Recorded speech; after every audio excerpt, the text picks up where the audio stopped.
Hi everyone, welcome back to another video from Tech Basics. In this episode, we will be learning how to cancel your nationwide credit card. To cancel your nationwide credit card, you first need to have zero balance before they can close your account. Once you do that, go ahead and open a web browser, type in nationwide.co.uk and press enter to end up in the official website of Nationwide. There are two different ways you can cancel your credit card for Nationwide. The first way is by logging into your online banking account.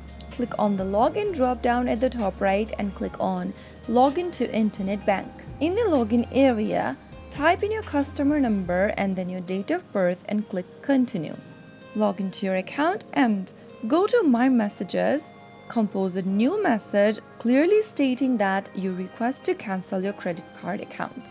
Another way you can cancel your credit card is by going to the official website and clicking on contact at the top right. This is the quickest and the easiest way to cancel your credit card.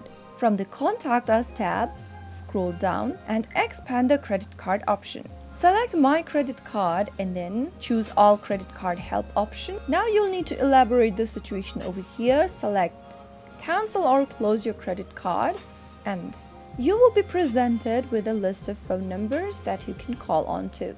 Make sure you call the number based in your area. If you are residing in UK, you can choose this first number. If you are living abroad, you can choose this second phone number and make a phone call on it. Have your credit card number ready whenever you call and make sure to mention that you would like to cancel your credit card to the customer service representative. They will then guide you through the process and you will then be able to confirm your credit card closure. It is that easy. If you found the video to be helpful, go ahead and give us a thumbs up. Don't forget to subscribe to our channel by hitting the subscribe button. Press the notification bell so that you'll never miss another upcoming upload from us. I will see you again in the next episode. Thanks for watching.